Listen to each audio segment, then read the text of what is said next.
Yang mana yang paling orang Semarang sih, Kapol. Semarang itu kan orang di MBK ya.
Ada satu pertanyaan yang sering sekali muncul dan mengusik di dalam dada sebagian orang Islam. Pertanyaan itu adalah, mengapa orang yang rajin sholat hidupnya tidak langsung menjadi lebih mudah? Mengapa orang yang rajin sholat hidupnya tidak langsung menjadi lebih mudah? Awas perhatikan. Setidaknya ada 3 alasan mendasar. Ada 3 alasan mendasar kenapa orang yang rajin sholat hidupnya tidak otomatis langsung menjadi lebih mudah. Yang pertama, dunia adalah darul ibtila. Dunia adalah negeri ujian. Allah Subhanahu wa taala berfirman di dalam Quran surat Al-Mulk ayat 2. A'udzu billahi minasyaitonir rajim. Alladzi khalaqal mauta wal hayata liyabluwakum ayyukum ahsanu amala. Allah lah yang menciptakan hidup dan mati untuk menguji kamu sekalian, siapa di antara kamu yang lebih baik amalnya. Ketahuilah, sholat bukanlah tongkat sihir yang mengubah dunia menjadi surga hanya dengan sekedip mata. Akan tetapi di sini Allah ingin melihat apakah setelah sholat kita menjadi pribadi yang lebih sabar, atau justru menjadi pribadi yang berputus asa saat doa kita belum terkabulkan. Alasan yang kedua, kenapa orang yang rajin sholat tidak serta-merta hidupnya langsung mudah, yaitu sholat sebagai penenang jiwa.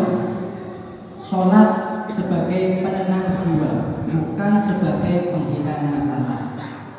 Allah berfirman di dalam Quran Al-Araf ayat 28. A'udzu billahi minasyaitonir rajim. Bismillahirrahmanirrahim. Alladzina amanu wa tatma'innul qulub. Alladzina amanu wa tatma'innu qulubuhum bi dzikrillah. Ala bi dzikrillah tatma'innul qulub.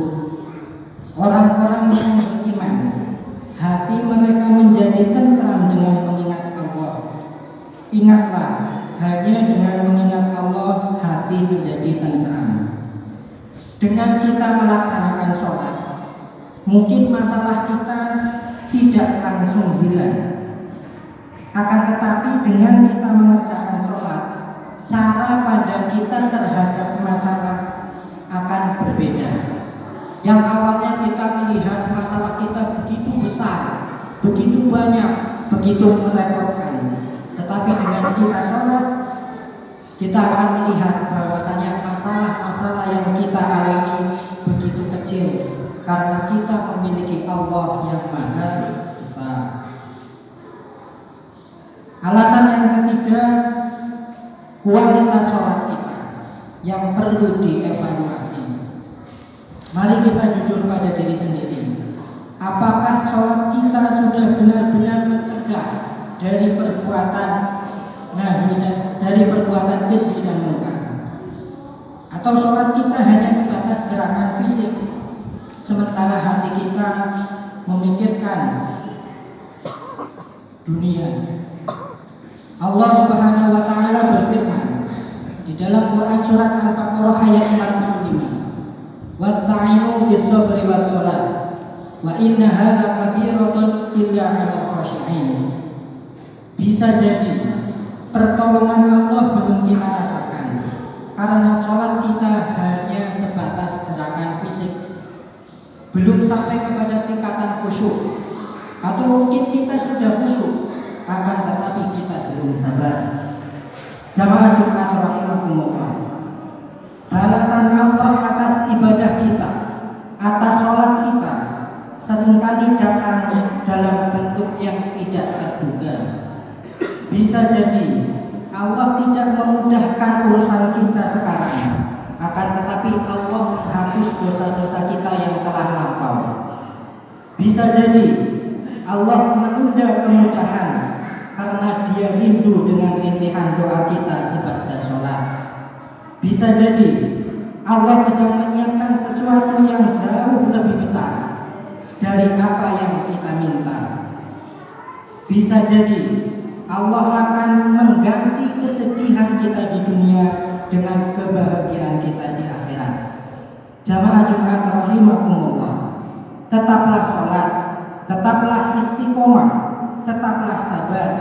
Jangan jadikan sholat sebagai transaksi dengan Allah, akan tetapi jadikanlah sholat sebagai bentuk pengabdian kita sebagai seorang hamba. Sebab puncak dari segala kemudahan bukanlah hilangnya masalah, melainkan hadirnya Allah di setiap detak jantung kita saat kita menghadapi masalah tersebut.